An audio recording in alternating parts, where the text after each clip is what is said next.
Halo teman-teman, jumpa lagi dengan saya. Kali ini saya mau membahas tentang frequently asked question atau pertanyaan-pertanyaan yang sering masuk ke sosmed Biro Pegawai Kemhan. Saya bukan selaku admin dari Biro Pegawai, saya hanya men-sharing apa aja yang masuk berdasarkan sosmed khususnya Instagram yang ada di akun Ropek Kemhan.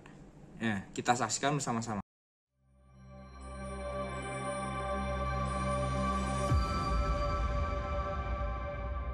Kali ini saya mau membahas tentang Frequently Asked Question atau FAQ atau juga pertanyaan-pertanyaan yang sering masuk ke website atau helpdesk dari Ropek Kemhan dan juga sosmed dari Ropek Kemhan khususnya Instagram ya.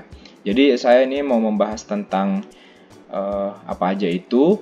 Saya bukan admin dari Ropek Kemhan, tapi saya hanya sharing apa saja yang sering teman-teman tanyakan di Kemhan ini, khususnya CPNS pada tahun ini ya, pengadaan CPNS tahun ini. Nah, kita buka atau kita cek di di Instagram Ropek Kemhan, ropek_kemhan ya. Teman-teman bisa follow di Instagramnya. Jangan lupa follow Rizky Horis juga ya. Nah, di sini ada captionnya berdasarkan pertanyaan yang diajukan helpdesk panitia pusat. Ya, itu. Nah, kemudian ada batas waktu pendaftaran dokumen 3 hari lagi. Ya, jadi teman-teman ini pendaftaran pembukaan CPNS Kemhan tinggal sisa 3 hari lagi ya. Jadi semangat teman-teman ya yang belum mengisi ataupun menyiapkan dokumen-dokumennya. Nah, sebelum diupload, baik ya teman-teman perhatikan dulu pertanyaan-pertanyaan yang sering masuk. Mungkin ini menjawab kebingungan teman-teman ya.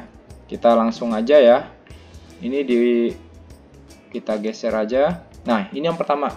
Sertifikat atau kursus apa saja yang dapat digunakan untuk kualifikasi pendidikan SMA sederajat. Nah, di sini Ropek Kemhan mengatakan sertifikat kursus apa saja yang dimiliki, seperti contoh sertifikat kursus pengetahuan komputer. Jadi komputer boleh. Terus bahasa atau kompetisi lainnya yang Anda miliki, itu untuk kualifikasi pendidikan SMA sederajat ya. Terus apa kualifikasi pendidikan harus sesuai pengumuman? Ya, wajib sesuai dengan pengumuman dan ketentuan ya. Kemudian untuk jurusan kualifikasi pendidikan SLTA atau SMA sederajat meliputi apa saja? Nah, ini ada SMA, SMK, MA, dan paket C. Jadi, semuanya bisa mendaftar ya. Untuk SMA sederajat itu ternyata ada SMA, SMK, MA, dan paket C. Kemudian, untuk jurusan kualifikasi SLTA kejuruan meliputi apa aja? SMA dan SMK saja. Jadi, tidak ada MA dan paket C ya. Nah, ini untuk SMA kejuruan. Kemudian, akreditasi yang digunakan. Ini untuk kampus ya. Akreditasi program studi minimal akreditasi B atau baik. Penyebutan terbaru. Sesuai dengan tahun kelulusan, sesuai dengan ketentuan dalam pengumuman. Jadi teman-teman, saya contohkan. Misalkan teman-teman adalah lulusan tahun 2020 di kampusnya. Nah, itu yang digunakan adalah akreditasi dari kampus saat lulus. Jadi teman-teman perhatikan akreditasinya tahun 2020. Baik itu penerbitannya bulan apa. Kalau bisa samakan dengan bulan lulusnya teman-teman di ijazah ya. Jadi sepengalaman saya sih seperti itu. Kemudian kita ke pertanyaan yang selanjutnya ya. Apakah surat kesehatan bisa dari puskesmas? Nah, ini boleh ya dengan dokter yang memiliki NIP atau NRP dengan tetap mencantumkan ketentuan sesuai pengumuman pembuatan suket sehat boleh berbeda dengan alamat di KTP.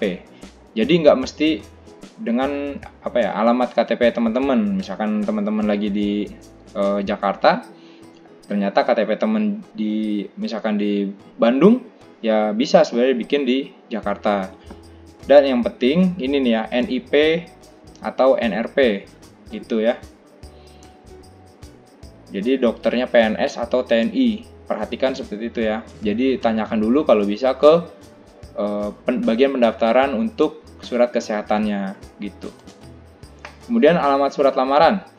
Alamat surat lamaran disesuaikan dengan alamat UO, unit organisasi yang dipilih. Alamat untuk masing-masing UO telah tertuang pada pengumuman di website Ropekemhan. Nah, ini juga banyak yang bertanya kemarin. Jadi teman-teman tolong perhatikan dengan teliti apa saja yang diperlukan oleh Ropekemhan agar teman-teman bisa melanjutkan atau lulus seleksi administrasi dan dilanjutkan untuk mengikuti tes berikutnya. Terus upload surat pernyataan asli sesuai dengan persyaratan yang sudah ditandatangani dan dibubuhi e-materai. Nah, itu e-materai yang udah saya kasih tahu di video sebelumnya, penempatan e-materai itu, dan mungkin nanti saya kasih tahu untuk pembelian materainya ya. Nah, ini untuk upload surat pernyataan yang di SSC ASN itu upload surat pernyataan 5 poin. Jadi ini ada di pengumuman ya. Makanya saran saya sih teman-teman teliti dalam membaca pengumuman. Format surat lamaran. Untuk format surat lamaran sudah disediakan dan silakan diisi dengan menyesuaikan ketentuan yang sudah jelas tertera pada pengumuman di website Ropekemhan.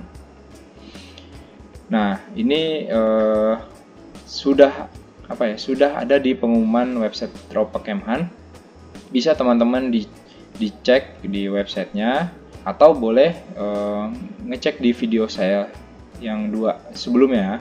Jadi itu menjelaskan bagaimana format surat lamarannya dan pengisiannya juga gitu. Mungkin itu aja yang bisa saya bagikan dan sharing pengalaman saya pada tes tahun sebelumnya.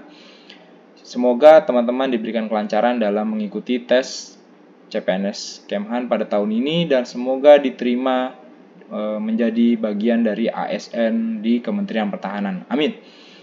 Terima kasih yang telah menyaksikan. Salam bela negara.